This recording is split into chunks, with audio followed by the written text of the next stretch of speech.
cuando somos advertidos. El propósito de ser advertido por alguien de algo es prepararnos.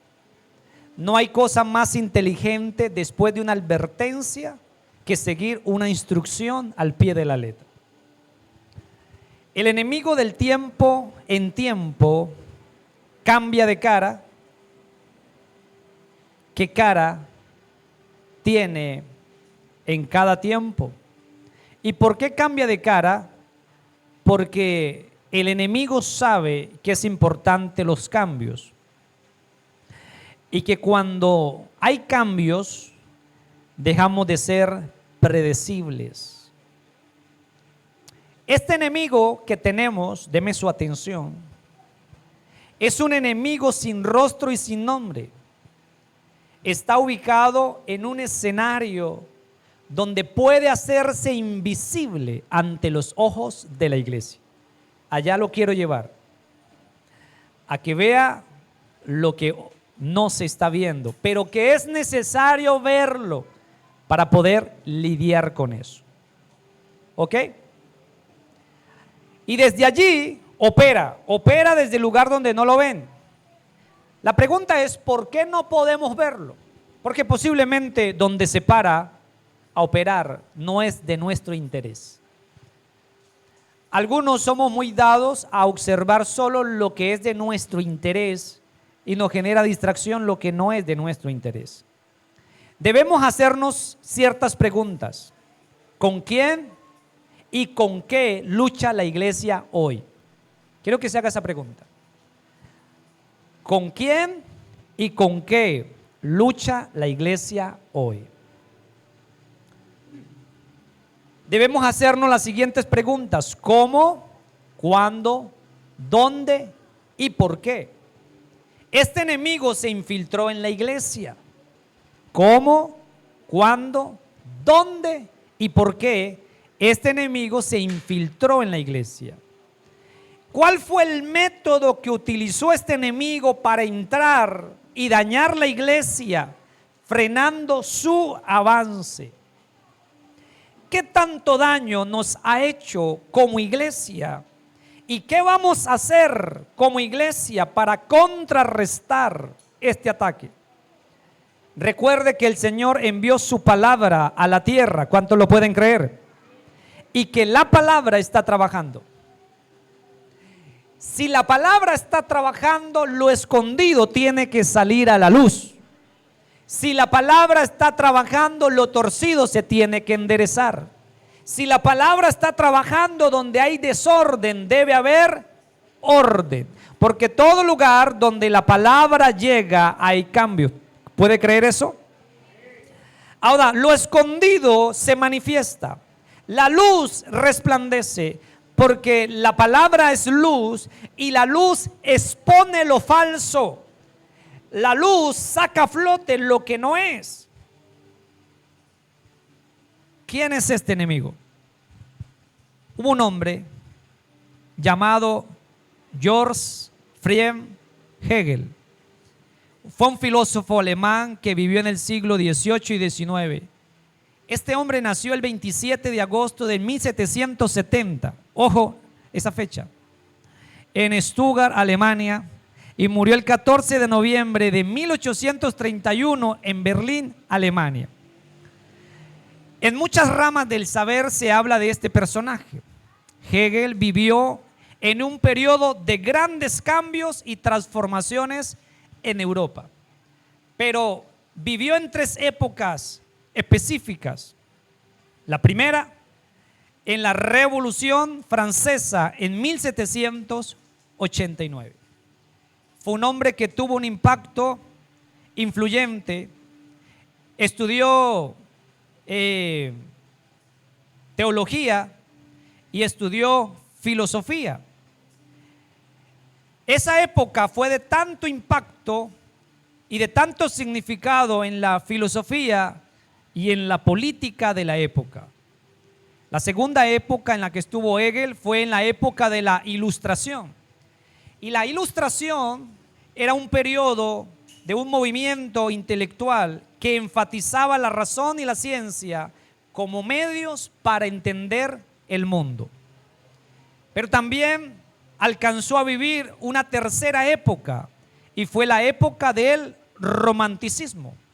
Y la época del romanticismo era un movimiento artístico y literario que enfatizaba la emoción y la imaginación. Si no se le quedan las tres épocas en las que vivió Hegel, no importa. Lo que sí se nos debe quedar es lo que le voy a decir más adelante. Ahora, hay varias maneras para poder luchar. Uno, luchar contra un enemigo teniendo supuestos de lo que podría ser o de lo que es el enemigo. Y la otra forma de lucha es estudiando las estructuras que tiene el enemigo para combatirlo eficazmente. Hay mucha gente que está estudiando teología, y le tengo una noticia: no para las mejores aplicación o para las mejores enseñanzas. Ahora bien, este hombre descubre que la mejor forma, deme su atención acá, para deconstruir un Estado de Derecho, para deconstruir la política, para deconstruir la cultura, para deconstruir la familia, para deconstruir la economía, para deconstruir la iglesia, es algo que muchos conocen, que se llama la dialéctica. Diga conmigo, la dialéctica. Digo otra vez, la dialéctica. ¿Qué es esto? ¿Qué es esto? La dialéctica es un método de razonamiento y una forma de comprender la realidad que se basa en la intención de opuestos y en la transformación a través, ojo, del conflicto y el cambio. Dialéctica viene del griego dialectique y es el arte de conversar. La dialéctica, o personas usan la dialéctica para construir narrativas populistas, intencionales, con objetivos claros para generar caos, establecer control en la sociedad. Y esto se hace a través de un proceso lógico y filosófico en lo que dos ideas, y aquí aparece algo de la tesis, antetesis, entran en tensión. Tiene que haber un choque y un conflicto. Y la tesis y la antetesis generan una confrontación para que nazca una nueva idea. Relaciónese con esto. Tesis, diga conmigo, tesis y antitesis. Esos son dos opuestos, ¿verdad? Dos opuestos. Ok, ¿cómo funciona básicamente la dialéctica? Eso no suena a un mensaje cristiano. Allí se esconde el enemigo.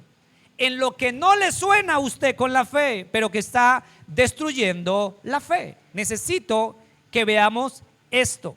¿Cómo funciona básicamente la dialéctica?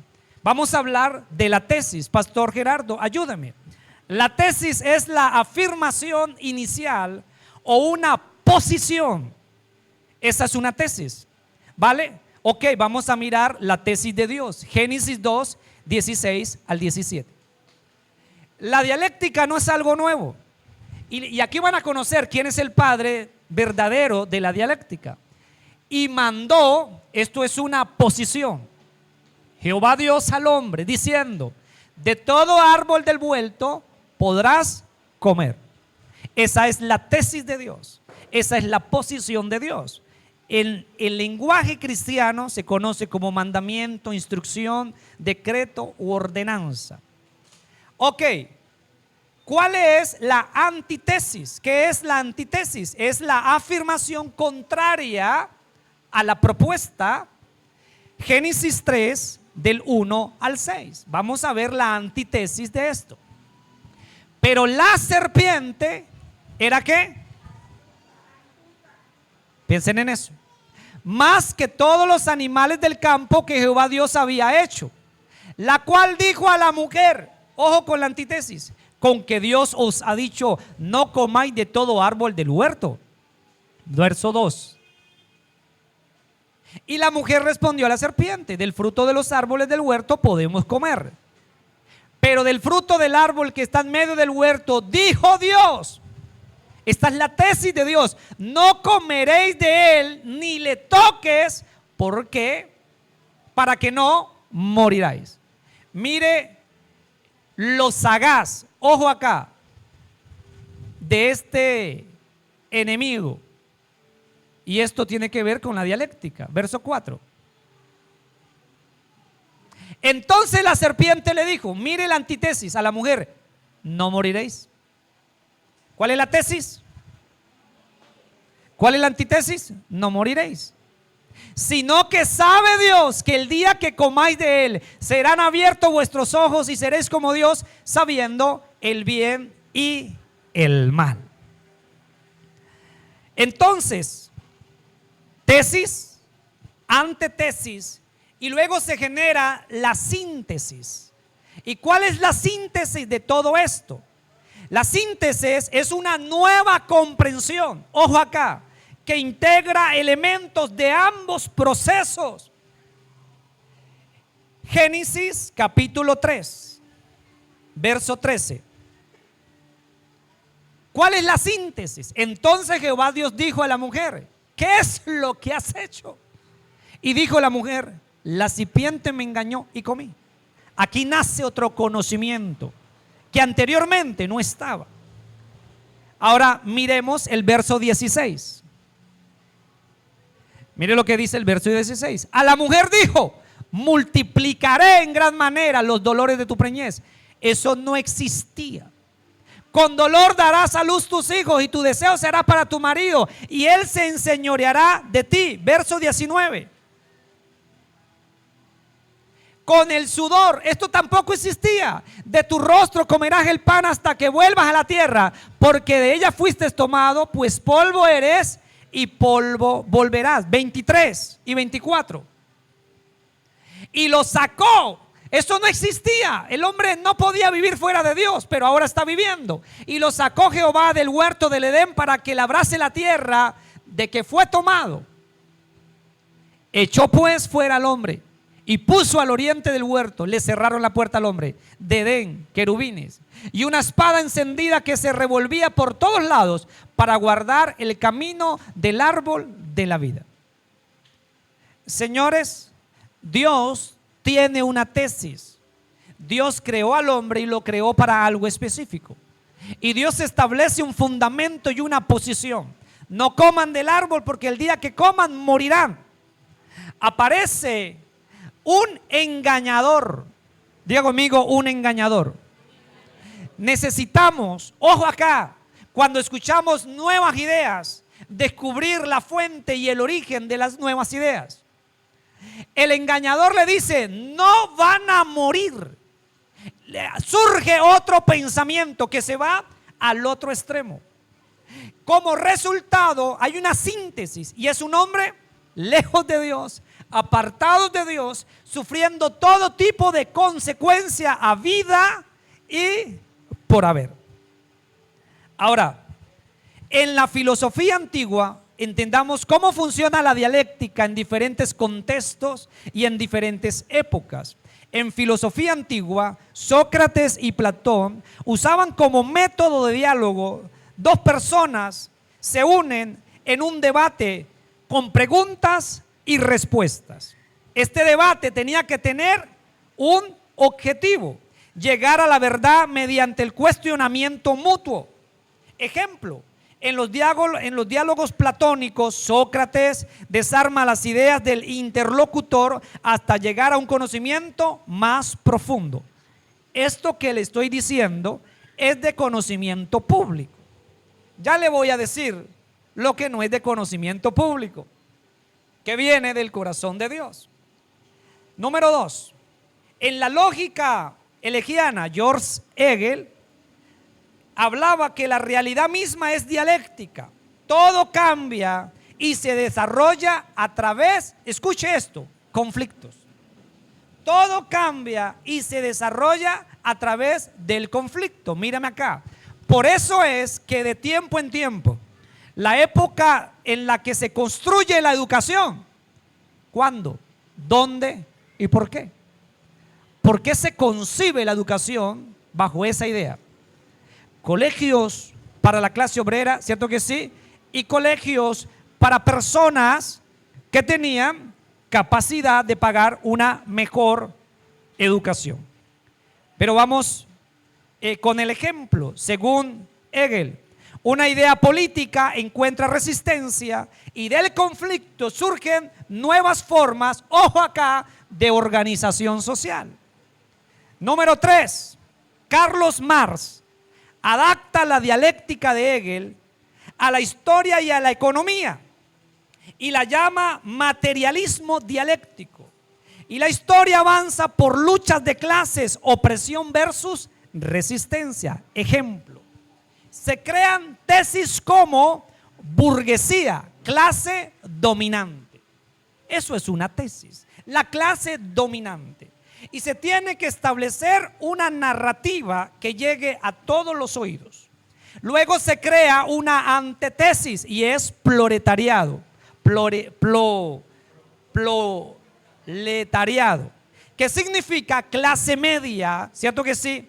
Ahora hay una síntesis, es revolución, lucha de clases. En la teología se usa la dialéctica para explorar, ojo acá, pastor, explorar el misterio de Dios a través de los opuestos. Y le voy a mostrar dónde hay problemas. Justicia versus misericordia. ¿Tu Dios es bueno? Entonces, ¿por qué el hombre sufre?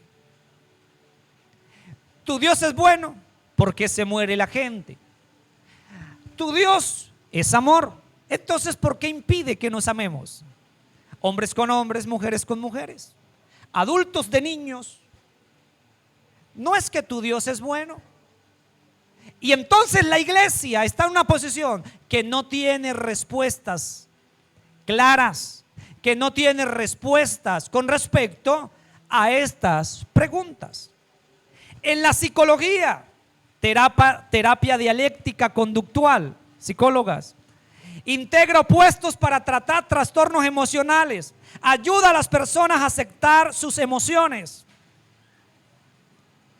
y a cambiarlas cuando son destructivas. Tesis, antitesis, logrando un equilibrio, la síntesis. Ahora, usaron la dialéctica para atacarle ¿qué? A la iglesia.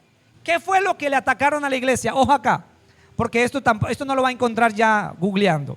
Lo demás lo puede encontrar en Google o en algunos documentos por ahí que corren en las redes. ¿Qué le atacaron a la iglesia? Primero, le atacaron la economía. Hay que establecer una tesis acerca de la economía de la iglesia.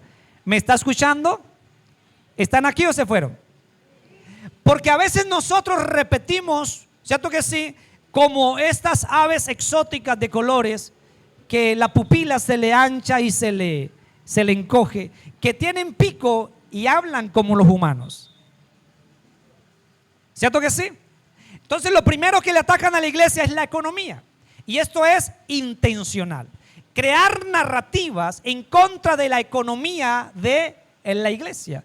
Si hablamos académicamente, cuando hablamos de enseñanzas profundas y serias, todo sistema en la tierra tiene una manera ¿para qué? Se me fue la palabra que la tenía en la cabeza.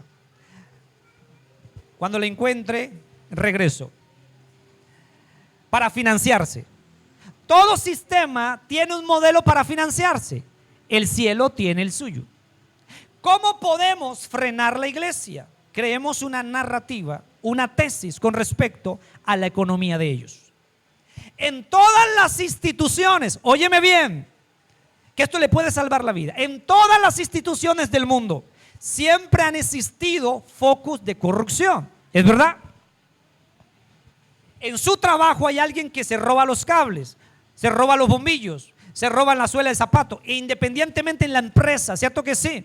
Se sacan por la puerta. Un día visité una casa, encontré un cuarto lleno de aceite. Esta persona trabajaba en un almacén muy grande y todas las tardes que salía se llevaba una botella de aceite. En todos los lugares hay corrupción, pero en todos los lugares hay gente honesta. ¿Estamos de acuerdo con eso? Esos son ustedes. En todos los lugares hay gente transparente. En todos los lugares hay gente sincera. En todos los lugares hay gente que no va con las cosas chuecas. ¿Cuál fue la narrativa? Digámosle a la gente que los pastores se roban la plata. Esto es una tesis creada hace muchos años y ha hecho un efecto. Antes de que surgiera esto, las iglesias se construían de una manera mucho más fácil. Pero hoy se ha hecho más difícil.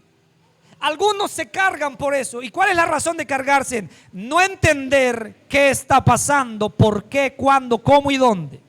Lo segundo que le atacaron a la iglesia es la fe. Comencé abriendo el servicio y hice una pregunta: ¿en qué se parecen los cristianos a los demonios? Primero es una pregunta, cierto que sí, que no es muy bonita, no es exótica. No es una pregunta que le agrada a mi alma, porque yo no me quiero parecer al diablo y tú tampoco. No nos queremos parecer. Pero la Biblia dice en el libro de Santiago: ¿crees que Dios es uno? Bien haces. También los demonios creen y tiemblan. A veces hasta los demonios nos sacan ventaja porque tiemblan ante Dios. ¿Cuánto respeta usted a Dios? ¿Cuánto respetamos a Dios? ¿Y por qué? Porque creencia no salva a nadie. El diablo siempre piensa de manera incompleta. La fe es lo que nos salva. La fe es lo que nos salva. Creencia, míreme acá. Quiero que me dé su atención para que no salga aquí loco de la cabeza. Creencia es 50%. El diablo piensa a medias. Está en un sistema, su universo es mediocre, piensa mediocremente. Fe es una creencia completa que tiene acciones. Me explico. Si tú eres la mujer que quiere que el Señor salve su casa y tú crees que Dios va a salvar su casa, bien haces. Pero si usted no da testimonio en la casa, puedes ayunar 40 días, orar toda la vida y su familia nunca salvarse. ¿Entiende lo que digo? ¿Cuál es la obra? Dios le dijo a Abraham: lleva y sacrifique a Isaac. Ir al monte es la obra. Llevar al muchacho es la obra.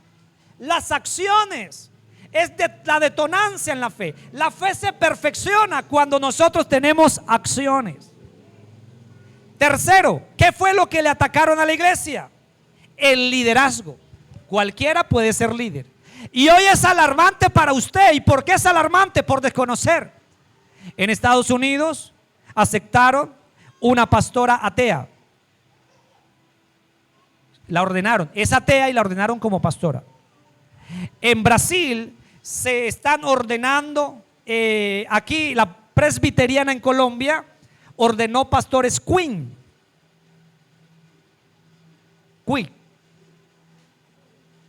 Así como lo dice el pastor.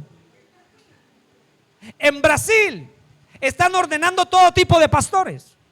Y estamos entrando en confusión. ¿Por qué? Porque ya no se sabe cómo debe ser un pastor. Ahora todo lo aceptamos. ¿Por qué? Por una tesis que está viajando por todas las comunidades, en las universidades, en los colegios, hoy lamentablemente en los centros de teología. Hoy si uno estudia teología tiene que andar con los ojos por fuera y los oídos bien abiertos si no le quieren arruinar la vida a usted. Ya los maestros teólogos ya no creen en Dios, no tienen una fe creacionista, ahora tienen una fe evolucionista. ¿Y por qué? Señores, porque las narrativas han socavado los fundamentos de la fe de la iglesia. Si tu fe está socavada, tú no puedes ir a la batalla, porque es el primero que va a caer. Porque la fe no tiene fundamentos. Número 4, ¿qué le atacaron a la iglesia? Las doctrinas. Las doctrinas del 1700 ya no son las del 1800, ya no son las del 1900. La Biblia dice que llega el tiempo en donde los hombres a lo bueno le dicen ¿qué? Y a lo malo le dicen ¿qué? Si estudiamos las generaciones de atrás eran más reverentes hacia los padres. Claro, como por todo le van garrote. Claro, como por todo. Los educaron con el palo de leña. Yo recuerdo que una vez interrumpí una conversación y un tío flaco alto sacó la mano y ¡pa! 3 vueltas. Me quedó la mano marcada acá. Y me dijo: cuando los mayores hablan, los chiquitos se callan. Hoy no se ve eso. No llamemos lo que es avanzado a lo que se ha degradado. Hay que enseñar respeto en casa. Hay que enseñar a respetar al anciano. Anteriormente los chicos se ponían de pie, las embarazadas se sentaban. Los hombres se ponían de pie, los ancianos se sentaban. Los que hemos montado Transmilenio o hemos estado en algún transporte público, vemos a los jóvenes sentados y al abuelito ahí. Si se le dice, sea caballeroso, levántese, denle la silla al anciano, te sacan machete, plomo, metralleta y se vuelve un escándalo ahí. Lo aceptamos. Y mi preocupación con la iglesia hoy es que anda englobada. Nos están metiendo veneno y la iglesia no está entendiendo. ¿Qué más le atacaron a la iglesia? Le atacaron la vida de la iglesia.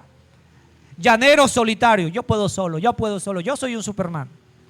Mirad cuán bueno y cuán delicioso es habitar. Dígale a la persona que está a su lado: disfruto que estés en la casa. Me encanta verte, eres mi hermano.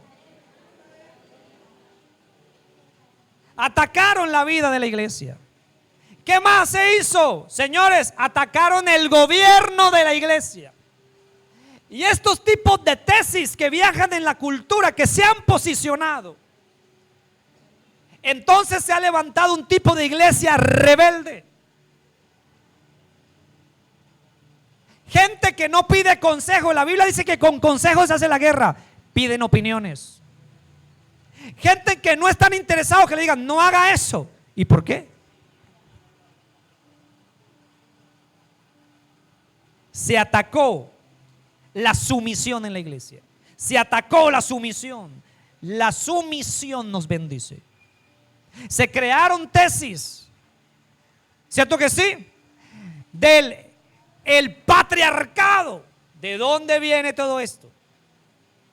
Señores, es la expresión viva de la dialéctica en nuestra cultura, en la política, y sí que la está usando bien. Digamos que los hombres son represores y que la pobrecita, ¿cierto que sí? La antítesis. La pobrecita es la víctima, cocinarle a un tipo que ni siquiera le paga sueldo. Hay muchas mujeres ya con esas ideas. Parir para dañarnos el cuerpo. Una pariente cercana mía parió la niña y no le dio seno, que porque se le caía. Y luego por mucho sostén que se pusiera nunca le levantaba. Y luego el ombligo tenía alguien con quien conversar. Oiga, ¿ustedes qué hacen por aquí? Ahora los jóvenes están haciendo la vasectomía. Narrativas que la iglesia se está dejando contaminar por esto. Mentalidad de mujeres: ¿para qué me caso con un macho opresor? Las madres santanderianas, diga conmigo, ay, ay, ay. Las madres santanderianas están criando hijas, sea universitaria, sea independiente. Tú eres una Spider-Man sin capa. En España me llama una discípula y me dice: pastor, esto aquí Europa está vuelto patas arriba. Porque los muchachos le dicen: ¿qué es que? ¿Hacemos familia? 50-50. ¿Puede o no puede? El marido que se consiguió no le compra cucos. Diga, pobrecita. Escúcheme. Y esto lo estoy diciendo para abrirle los ojos a usted como hijo de Dios. Hay que discernir. Ahora, ¿cuál es el problema? Que una iglesia deconstruida es una iglesia que no puede dar la batalla. Porque la iglesia, en los temas fundamentales de la fe, hoy día carece de posiciones claras. En cuanto a la voluntad de Dios, no tienen posiciones claras. Si yo te pregunto, ¿la semana la vivió conforme a su voluntad o a sus propias emociones y pensamientos? ¿Fuiste al lugar donde era la voluntad de Dios o a donde usted le dio la gana? ¿Qué me vas a decir? Ya te pones a pensar, porque no tienen posiciones claras de qué es la voluntad de Dios. ¿Cuál es el marco de la voluntad de Dios? Cualquier cosa los intimida. Con respecto a los días, tampoco tienen posiciones claras. Los unos dicen que es sábado, los otros dicen que es domingo, los otros dicen que es día festivo. De hecho, hay gente que no se está congregando en el subsuelo, acá arriba, perdón, sobre esto. Están haciendo hueco, y no porque estén siendo perseguidos, porque el líder de ellos le dijo que debajo de la tierra es donde se siente la presencia del Señor. Pablo dijo que nadie los juzgue por día festivo, por día sábado, por día domingo. Cualquier día en Cristo es oportuno para buscarle. La iglesia le han creado narrativa de la gracia. Cristo salva, pero póngase algo más. La falda te ayuda. Si Cristo fue a la cruz y murió por ti, no es suficiente. La falda, si no se pone la falda, se pierde. ¡Ey! Cristo te salvó, pero con ese corte, no. Tiene que dejarse la mecha larga. ¡Ey! Cristo te salvó, pero no te pintes el pelo, porque ese color marrón te manda para el infierno. Hoy la iglesia no tiene claridad de lo que salva y de lo que no salva. Y eso es una preocupación. Con respecto al ministerio, la iglesia de hoy tiene la posición que le servimos al pastor. La Biblia no dice eso, así no aprendimos de Cristo. La Biblia dice, todo lo que hagamos nosotros, hagámoslo como para el Señor. ¿Lo dice o no lo dice? Así aprendimos de Cristo. La iglesia hoy, con respecto al amor de Dios, te amo si me amas, te doy si me das. No está la posición correcta en la iglesia. Con respecto a la prosperidad, con respecto a la sumisión, a la obediencia y con respecto a la autoridad. Ahora, todo lo anterior fue para traerlo acá y hablarles de 10 cosas que tienen que regresar a la iglesia. Escriba, saque su libro de notas y ahora sí. Escriba, número 1, lo primero que tiene que regresar a la iglesia es la vida de la palabra. La vida de la palabra tiene que regresar a la iglesia. Porque la única manera, ¿cómo vamos a combatir las narrativas, las tesis y las síntesis creadas? Es volviendo a la vida de la palabra. Caballero que me escucha, viva conforme a ella. Ayúdeme, pastor. Josué 1:8. Esta es la vida de la palabra. En todos los tiempos han habido tesis, antitesis y síntesis. Y mire lo que se le dijo a este hombre maravilloso. Esto es para nosotros hoy. Aviva, nunca se apartará de tu boca este libro de la ley, sino que de día y de noche meditarás en él, para que guardes y hagas conforme a todo lo que en él está. Dígalo fuerte, lo que está. Porque entonces lo escrito hace prosperar tu camino y todo te saldrá. ¿Te saldrá qué? Entonces, ¿por qué el cristiano dice, pastor, pero yo hago esto y no me funciona? Hago esto y no me funciona. Porque estás haciendo lo que no te mandaron a hacer. Te mandaron a hacer, vuélvete a la palabra. El éxito de tu matrimonio, casados, está en la palabra. Solteros, estudiantes, está en la palabra. Eso debe demandar esfuerzo. Ir a la palabra, meditar la palabra, comer la palabra. Número 2. La iglesia debe volver a la oración, al ayuno y a la vigilia. Ya conmigo, ay, ay, ay. Ay, pastor, es que a mí me da una gastritis santa que solo se me despierta cuando dice ayuno. Ay, es que ayuno. Ir a aguantar hay hambre. Y yo aguantando hambre y ni siquiera me pagan por eso. ¿Cuántos días ayunó Jesús?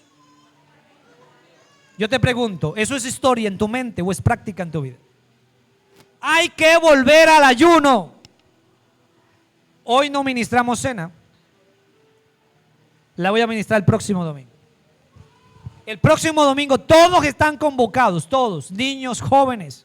¿Te recuerdan un ayuno donde los Isaías de aquel entonces ayunaron Nínive 3 días y declararon arrepentimiento? Vamos a venir en ayuno el próximo domingo. Está cordialmente invitado. Amén. El Señor escuchó tu amén. Primero tenemos que volver a la oración.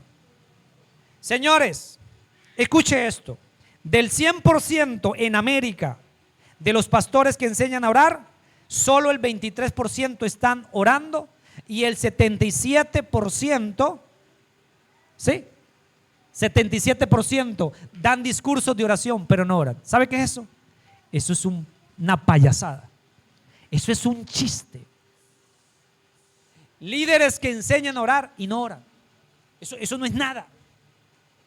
No es nada. No hay fuerza en ellos. Cuando los discípulos no pudieron echar fuera un diablo, Jesús dijo: el género de la incredulidad se rompe con el ayuno. Oración. ¿Cuánto debemos orar? David, ¿cuántas veces oraba? ¿Alguien lo sabe? 3 veces al día. Daniel, ¿cuántas veces oraba? 3 veces al día. Lucas 18:1. También le refirió Jesús una parábola sobre la necesidad de orar. ¿Orar cuánto? ¿Orar cuánto? Siempre. ¿Orar cuánto?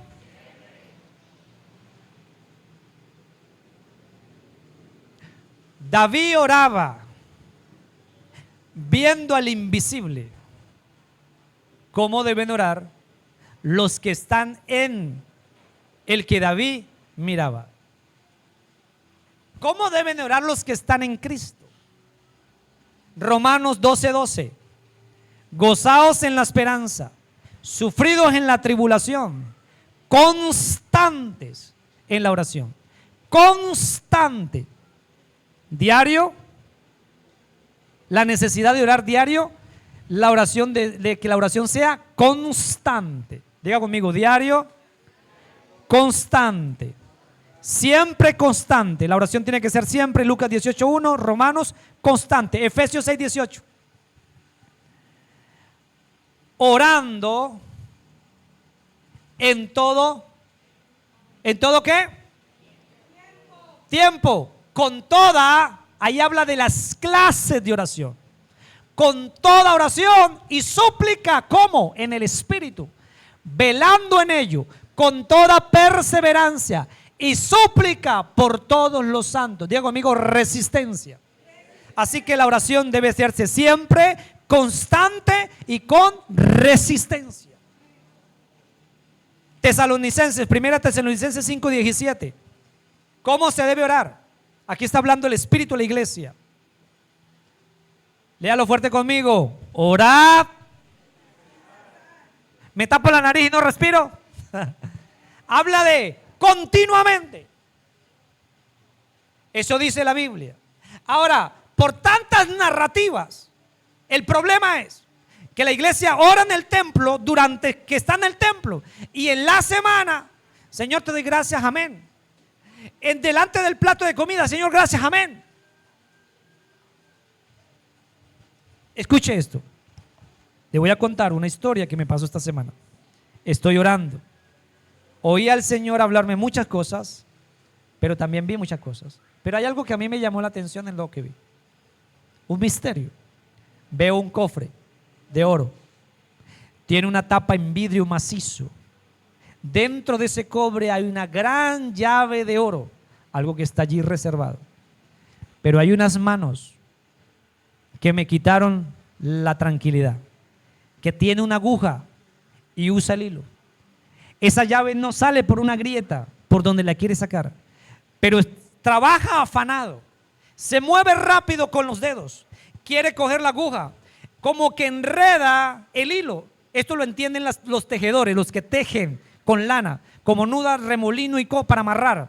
quería amarrar la llave porque quería sacar la llave de ese cofre.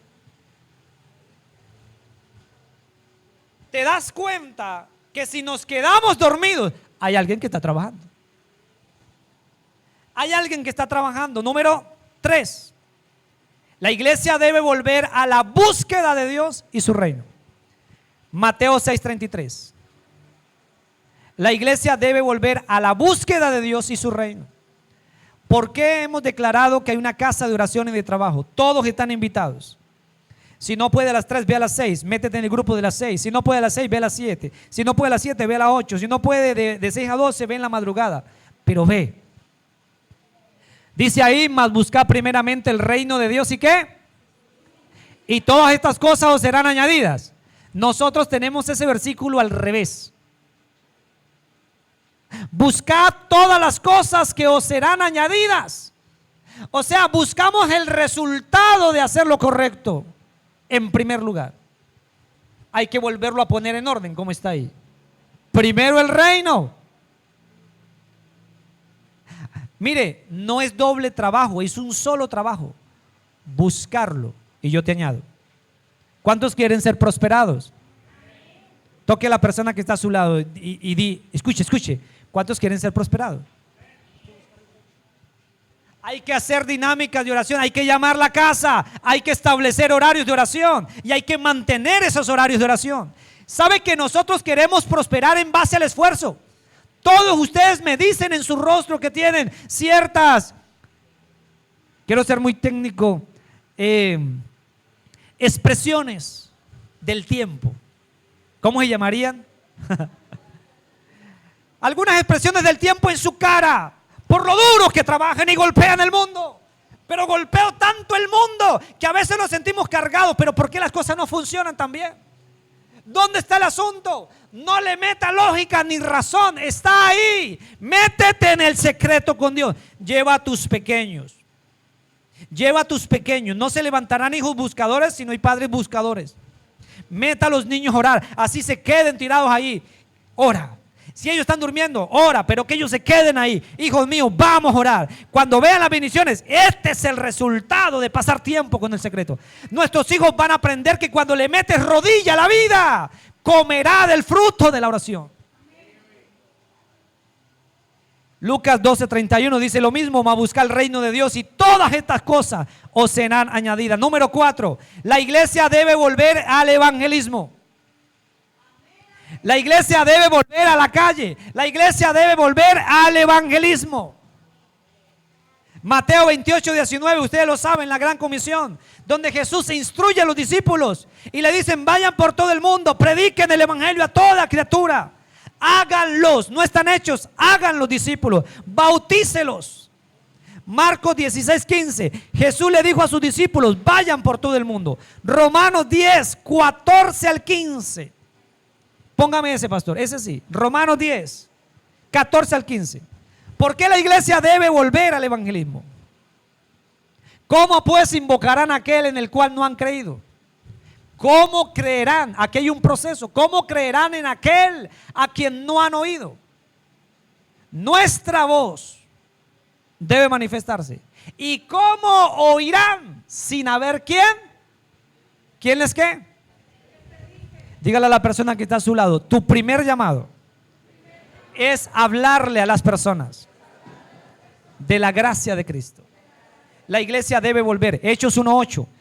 Jesús promete enviar el Espíritu Santo y el Espíritu Santo les va a capacitar. ¿Para qué? Les va a capacitar para que sean testigos. Cuando alguien te pregunte ¿cuál es la primera labor del Espíritu Santo en la iglesia? Capacitarlos para que hablen. Primera labor. De todas las labores del Espíritu Santo, antes de sentir y experimentar, es prepararnos para que hablemos. Segunda de Timoteo 4:2. Se insta a compartir la palabra de Dios en todo tiempo, en todo momento. A corregir, a reprender, a exhortar con paciencia y buena enseñanza. Segunda de Timoteo 4:2. Que predique la palabra, que instes a tiempo y fuera de tiempo. No te canses, redarguye, reprende, exhorta con toda paciencia y verdad, doctrina. Número 5. La iglesia debe volver a la visión de Jesús para la tierra. Ya ustedes lo saben que la visión es la palabra más grande en el vocabulario de Dios. Habacuc 2:2. Escribe la visión, declárala en tablas para que corra el que la leyere. 6. La iglesia debe volver a los estándares de Cristo.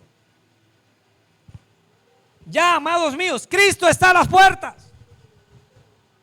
Sin estándares no hay nada. Sin principios no hay nada. Yo te pregunto, mírenme acá los que son padres.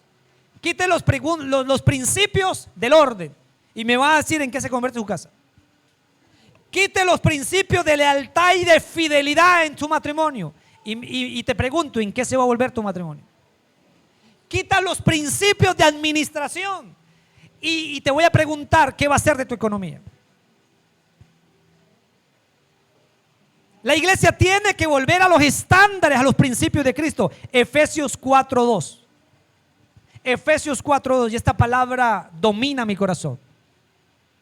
Y es una palabra que yo oro. Con toda humildad y mansedumbre, soportaos con paciencia. Los unos, dice que se soportan, no que hablen los unos de los otros. Humildad y mansedumbre en nuestra relación entre hermanos.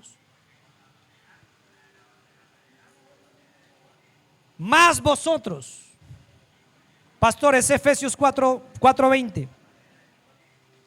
Mas vosotros no habéis aprendido así a Cristo. Pablo le está diciendo a la iglesia de los Efesios. Pablo está escribiendo desde la cárcel. Pablo le dice, ojo como aprendieron de Cristo. En Cristo aprendimos a vivir con estándares, con principios. ¿Sabe cuál es la tragedia? Por toda la tesis y antetesis que hoy el mundo nos ofrece, es que estamos practicando cosas que Cristo nunca enseñó. Y las que enseñó, las dejamos a un lado. Yo te pregunto, ¿qué has aprendido de Cristo? ¿Qué has aprendido de Él? El amor que yo le tengo a Él me acerca a Él, me sienta a sus pies para aprender de Él. Todo el que ama a alguien aprende de ese alguien a quien ama. Por eso es que la esposa aprende tanto del marido y el marido aprende tanto de la esposa. ¿Qué es lo que hemos aprendido? Solteros, ¿qué hemos aprendido? Amigobios, noviazgo suelto, calienta hormonas no más. Le hago traquectomía, laringitis, tráquea, qué sé yo. Traquectomía. Eso te calienta las hormonas, tú eres mujer. Hombre, se le calientan, así no aprendimos de Cristo. Primero, hermana mía, no la sexualizo, es mi hermana. Veo su virtud en ella. Veo su capacidad, su trabajo, su honestidad. Me acerco de manera respetuosa y dijo un filósofo a Vivita, que como no está presente, no voy a decir su nombre. Soy un arquitecto que estoy buscando un gran lote para construir un edificio. Ve qué bonito, hijo. ¿Cómo la ve Jesús? Un genio. Y yo le dije, ¿y qué dijo la muchacha? Dijo, no me dijo nada. Yo le dije, tranquilo, ella no sabe de arquitectura. El arquitecto es usted. Luego traigo esto, lo que siento, y lo pongo a la luz. Pastor, es que esa hermana me gusta. Ok, hijo, vamos a orar. Vamos a orar. Si es, Dios va a abrir la puerta. Y si no es, si mete la nariz, le van a tirar en la nariz. Y empezamos a orar. ¿Y ahora qué hacemos? Como la fe es completa, tiene acción, acérquesele y dígale, hermana, voy a un viaje maravilloso. Tengo el carro último modelo. ¿Te gustaría acompañarme? Ella le va a decir sí o le va a decir no. Cualquiera es una respuesta. Establecen una amistad. Así aprendimos de Cristo. En la amistad la chica le dice al muchacho: no me gusta eso, no coma moco, no se saque la cera de los oídos, no te dé pecueca, no me gustan los hombres puercos. Ah, ok, gracias. Me volví asiado. Porque todo el que quiere conquistar tiene que ajustar parámetros. ¿Cierto que sí? ¿Qué es lo primero para ti? No, mis amigos, no sirve. Mañana tienes que tomar una decisión entre tu mamá y yo. ¿A quién vas a escoger? Te voy a escoger a ti. Eso no cuadra en Santander.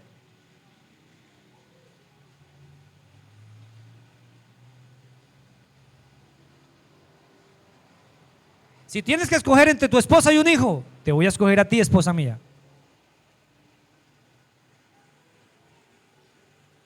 Ahora escuche esto. ¿Y luego qué viene? Luego viene el noviazgo. Ya en el noviazgo le puede dar un piquito.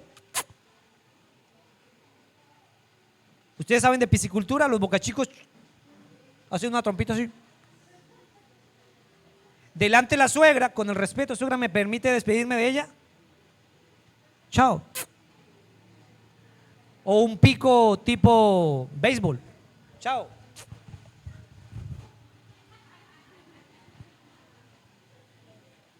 ¿Para qué es el noviazgo? Para planear el matrimonio. No se conoce una persona involucrándose emocionalmente, teniendo una amistad, compartiendo. ¿Como amigos puede salir a comer? Claro que sí. Así aprendimos de Cristo. Genera confianza en los suegros. Y luego, ¿qué viene? Matrimonio.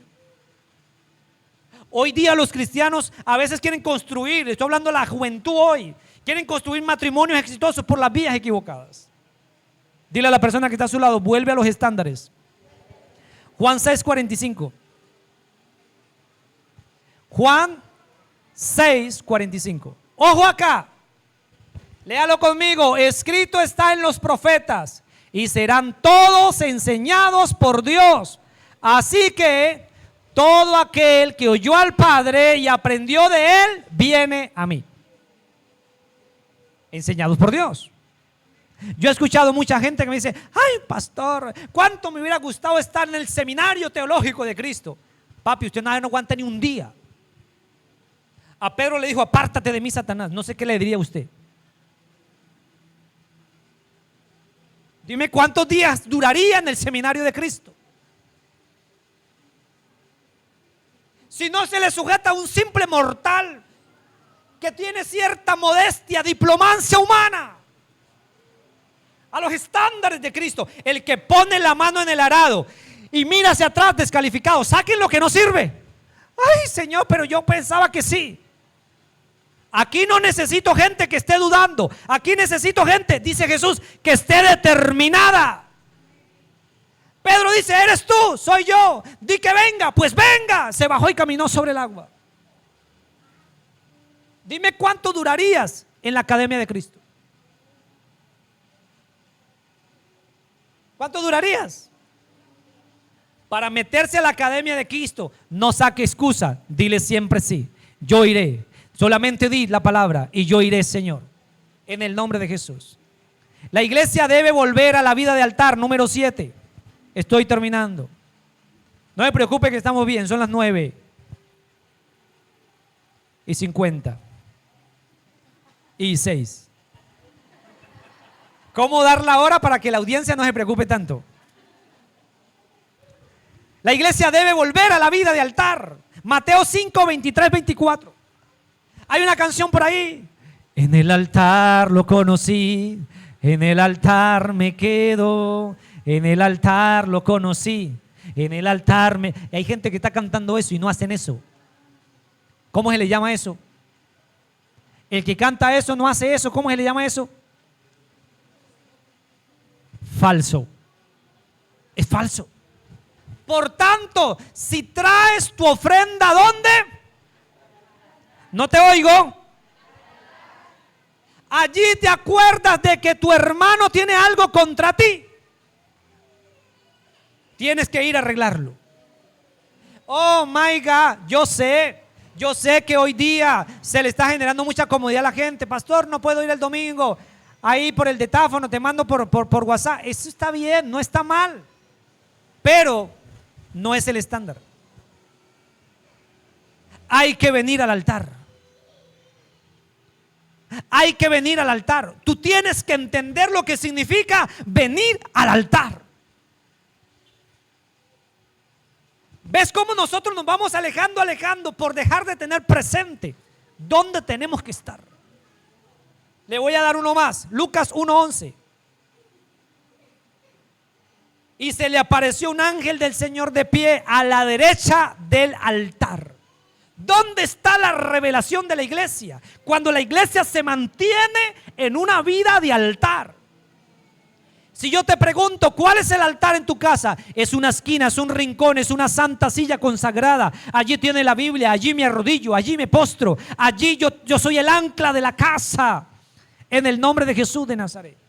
Tus hijos deben saber que están vivos porque tú tienes un altar. ¿Dónde está tu matrimonio? Mi matrimonio está en el altar. Amada iglesia, los brujos lo que más cuidan, ¿saben qué es?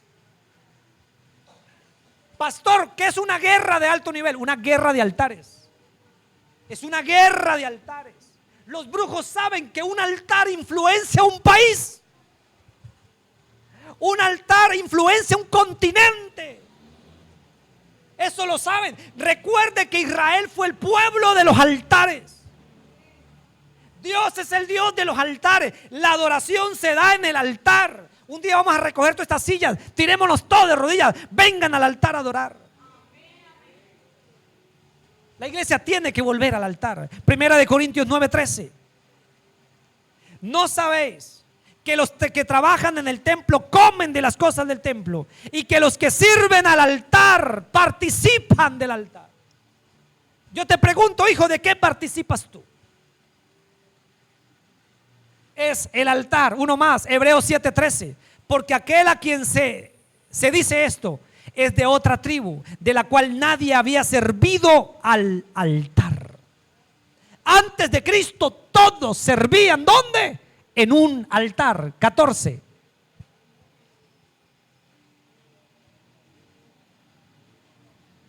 Porque manifiesto es que nuestro Señor vino de la tribu de Judá, de la cual nada habló Moisés, tocante al sacerdocio.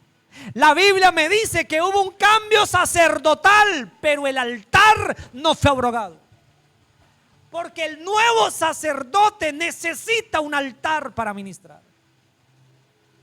Este lugar, cuando ustedes entran por esa puerta, tienen que saber, este es nuestro altar de oración. Este es nuestro altar. Número 8, la iglesia debe volver a la relación de pacto. Lucas 1:72. Para mostrar la misericordia que juró a nuestros padres y acordarse de su pacto. Acordarse de su pacto. Dios no piensa sentimentalmente de usted, hijo mío. Cuando Dios piensa de ti, familia preciosa, te ve como el hombre de su pacto, la mujer de su pacto, la familia de su pacto. Entonces, ofrendas, altares, pactos. Hoy día nos escribieron otra narrativa. Ojo que eso está dentro de la teología. Gente que levantó una narrativa contra los pactos, contra los votos. Por eso es mi consejo sano: cuide mucho sus oídos de lo que escucha en las redes sociales. Narrativas dañinas. Pablo habló de gente que va a encubrir, meter cosas encubiertas.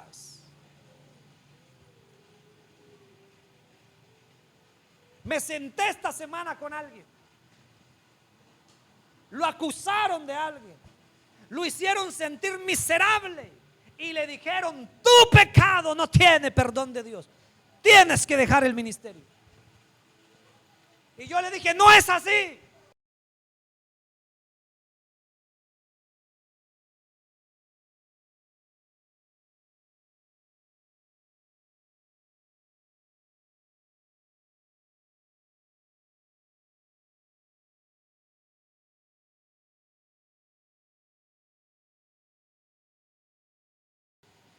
Abraham. No hay pueblo sin pacto. La sangre de nuestro pacto. Por eso, hijos míos, no acepten que el diablo trate de amedrantarlos al recibir la cena. Prepárate, voy a recibir la comida del pacto. Maiga, Romanos 9:4, que son israelitas, de los cuales son la adopción, la gloria, los pactos, la ley, el culto y las promesas. Y este será mi pacto, Romanos 11:27, entre ellos, cuando yo quite sus pecados. Sigue el pacto. Primera de Corintios 11:25. Asimismo tomó también la copa, y después de haber cenado, diciendo: esta es la copa del nuevo pacto. La iglesia tiene que volver en pacto. Bendigo a los padres que nacen los hijos. Vamos al altar. Este muchacho hay que pactarlo. ¿Qué hacen los brujos? ¿Cierto que sí? Le agarran el ombligo, se lo amarran por aquí, lo entierran, lo pactan a Satanás. Y dejamos de nosotros actuar como Cristo nos ha enseñado. Porque por ahí cualquier persona con tipo neurisma religioso en la cabeza. Hay gente que me ha dicho a mí: la oración ya no es para este tiempo.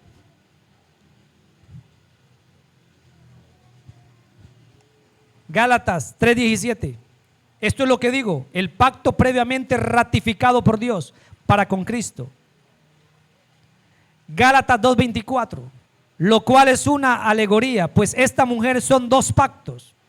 Hebreos 7:22. Por tanto, Jesús ha venido a ser fiador de un mejor pacto. Colóqueme ese. Hebreos 7:22. Número 9. Estoy terminando. La iglesia debe volver a cargar la cruz. Dígale a la persona que está a su lado: regresa a la cruz.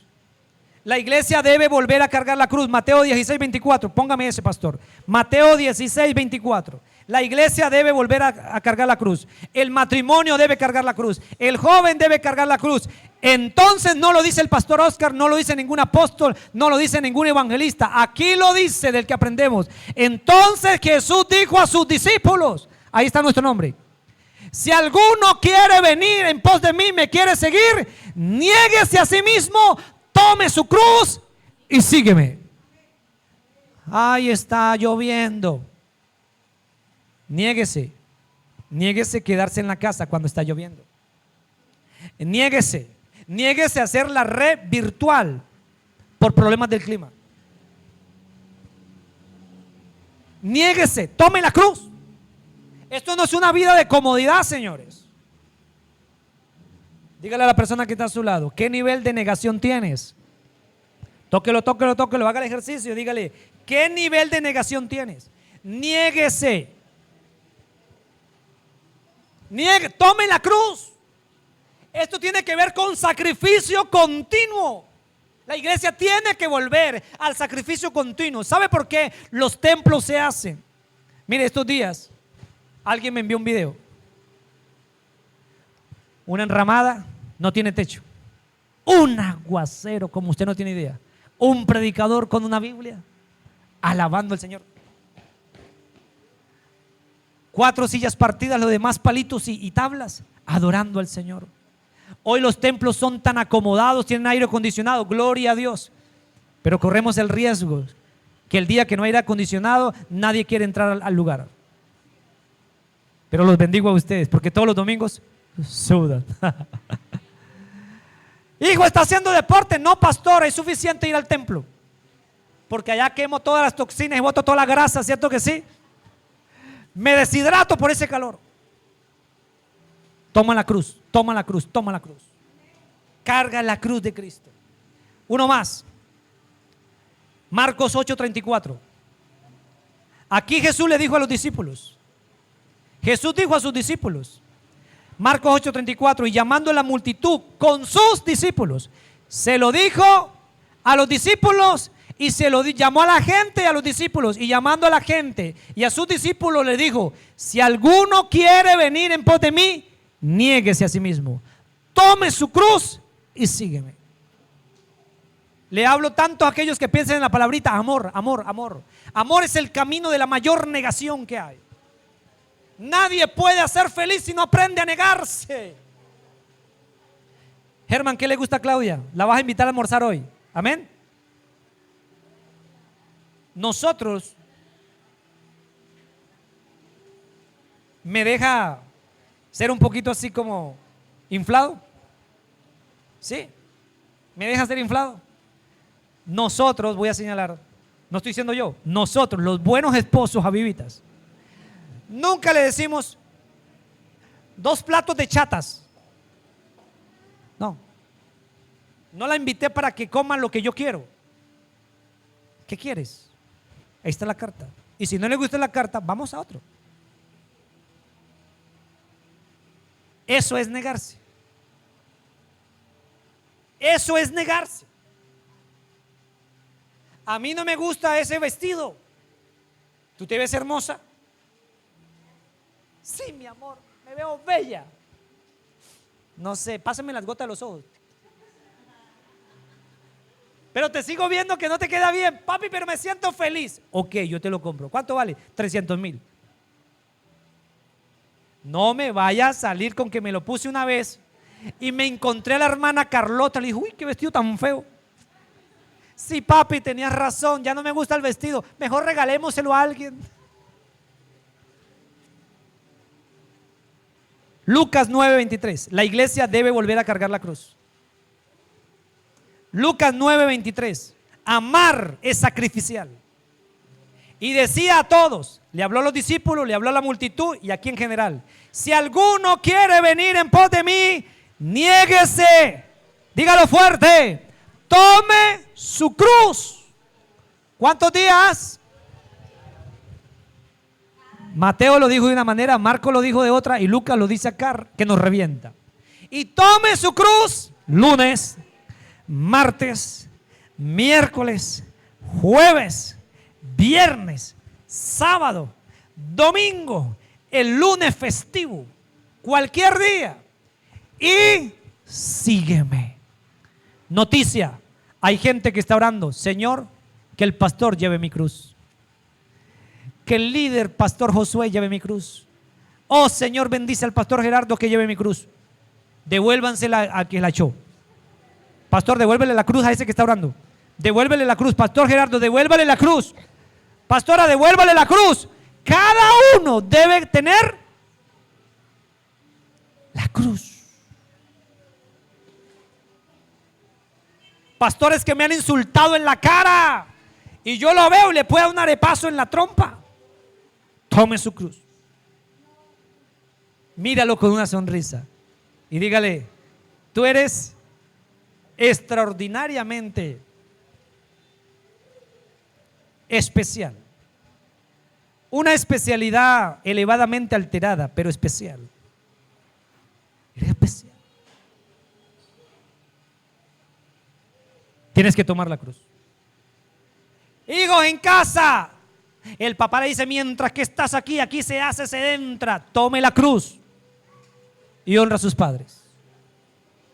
Esposo, tome la cruz. Y si la suegra lo visita, siga con la cruz. Si tiene enemigos, cargue la cruz. Número 10, y concluyo. La iglesia debe volver a la formación seria. Lucas 6:40.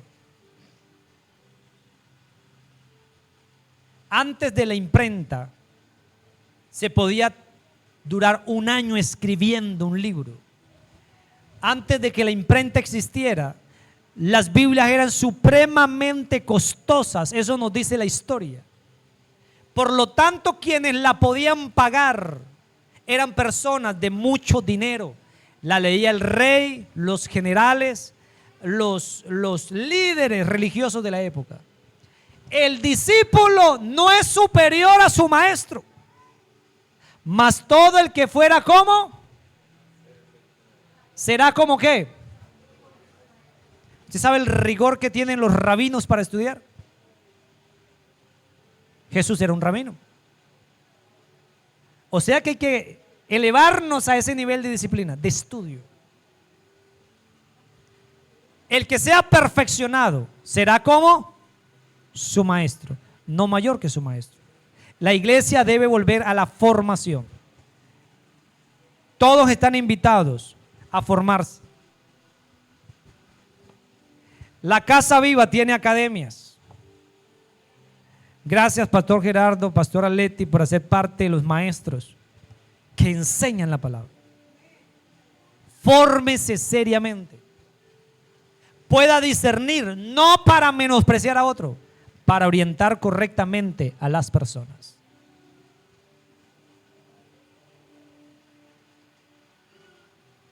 Hablamos de la dialéctica en la política. De hecho, doctor Jainer, cuando estudiamos historia, la dialéctica le generó alteraciones a la historia. Eso es muy importante. Tenemos que despertar, iglesia. Se está impulsando de nuevo la ley, se cae y la meten, se cae y la meten, se cae y la meten. Todos están invitados próximo domingo. Tenemos una ministra del Señor, una mujer que en su preparación académica siempre ha trabajado con familias. Próximo domingo vamos a tener un seminario de familia acá. Tus hijos no se pueden perder. Y nosotros no podemos seguir cometiendo errores como padres. Y ustedes como solteros que piensan construir familia, tienen que ser sanados para no cometer los mismos errores. Próximo domingo vamos a ministrar la cena y tendremos aquí una conferencia poderosa de familia, de una mujer que conoce lo que está sucediendo en la política y en las leyes.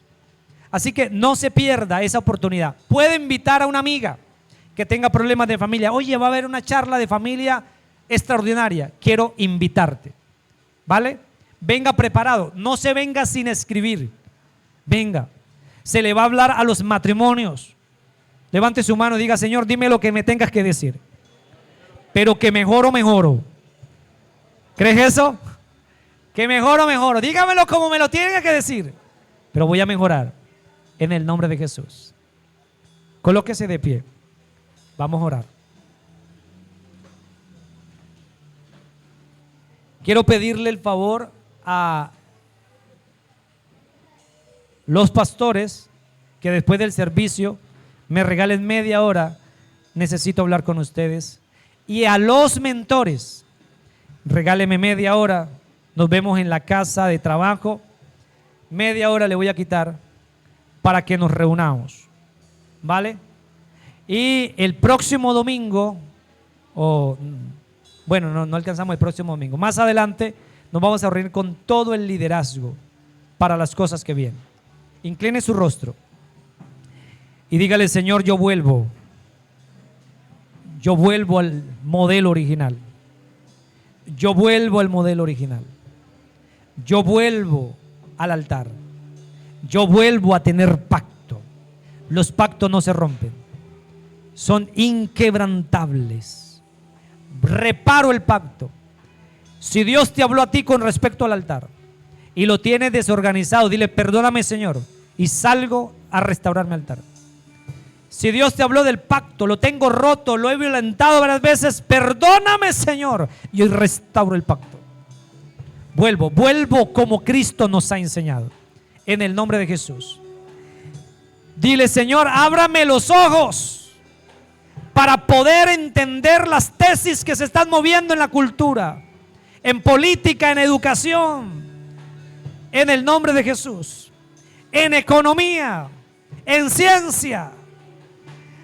Te ruego que me muestres toda antítesis y la síntesis que están quedando como conclusión y resultados, en el nombre poderoso de Jesús.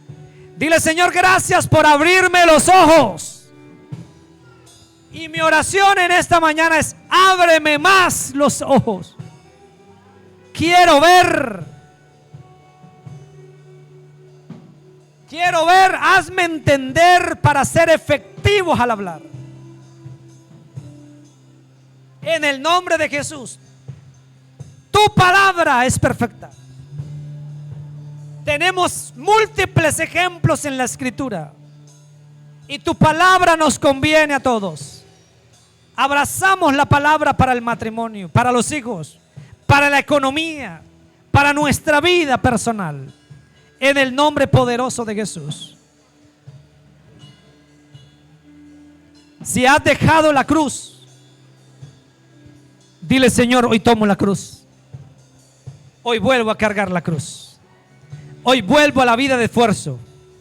Hoy vuelvo a la vida de esfuerzo. No me puedo sentir bendecido cuando yo no me esfuerzo. Padre, hazme entender que no me puedo sentir bendecido si saco excusas. Porque no le sirvo a hombre, yo le sirvo al Eterno. La casa viva le servimos al Eterno.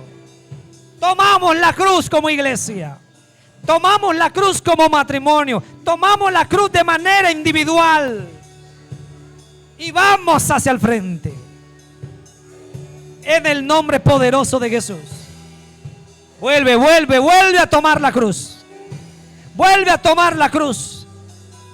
Rompe la liviandad en tu vida. Rompe aquellas cosas que sirven para decorarle el alma, pero no para transformarla. Dile: Señor, te abro mi corazón. Enséñame tu verdad eterna. Tome la mano de su hermano y quiero guiarlo a una oración de regreso. Una oración para volvernos.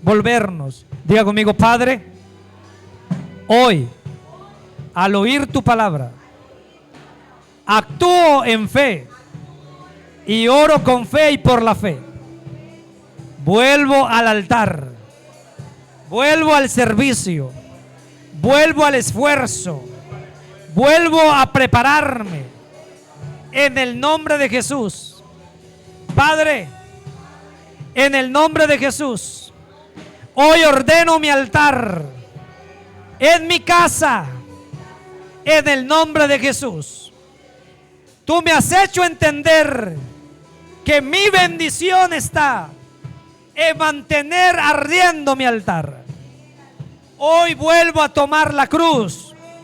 Hoy vuelvo a tomar el pacto. Padre, perdóname por violentar el pacto. Perdóname por romper el pacto y no haber sido consciente. Perdóname, pero hoy lo vuelvo a tomar. Yo camino en pacto. Pronuncia su nombre. Óscar es un hombre de altar. Aviva es una iglesia de altar. Es una iglesia de servicio. Es una iglesia de pacto. Aviva ama las almas. Vuelvo a predicar. Vuelvo a salir a la calle. Aviva es una iglesia de fe que avanza. En el nombre poderoso de Jesús. En el nombre. Ahora colóquese la mano en el corazón. Dile: Padre, vuelvo al temor y al respeto a la palabra, porque mi bendición está en cuán atento estoy a tu palabra, en el nombre de Jesús. Ya no quiero oír livianamente, ahora quiero oír atentamente, en el nombre poderoso de Jesús. Señor, equípanos para lidiar con lo que se está presentando hoy. Equípanos para lidiar con lo que se está presentando hoy. En el nombre poderoso de Jesús. En el nombre poderoso de Jesús. En el nombre poderoso de Jesús. Diga: yo hoy vuelvo al altar, al pacto, al compromiso, a tomar la cruz, y salgo de aquí con mi altar restaurado, con el pacto restaurado y cargando mi cruz. En el nombre de Jesús. En el nombre de Jesús. Espíritu Santo, mantén presente en mi mente esta palabra. No permite que olvide esta palabra, porque las batallas que voy a librar en los próximos días, meses y años, necesito tener presente esta palabra. Guárdanos Alúmbranos para discernir narrativas destructivas que van contrario a tus estándares. Yo he sido enseñado por Dios y no seré engañado. Alguien que lo pueda decir: yo he sido enseñado por el Espíritu Santo de Dios, no puedo ser engañado. Vamos, dale ese fuerte aplauso al Rey de Reyes y Señor de Señores. Aleluya, aleluya, aleluya, aleluya, aleluya. Te adoramos y te exaltamos. Gracias, Rey. Gracias, Señor. En el nombre de Jesús. Tome su lugar, por favor. Y quiero pedirle que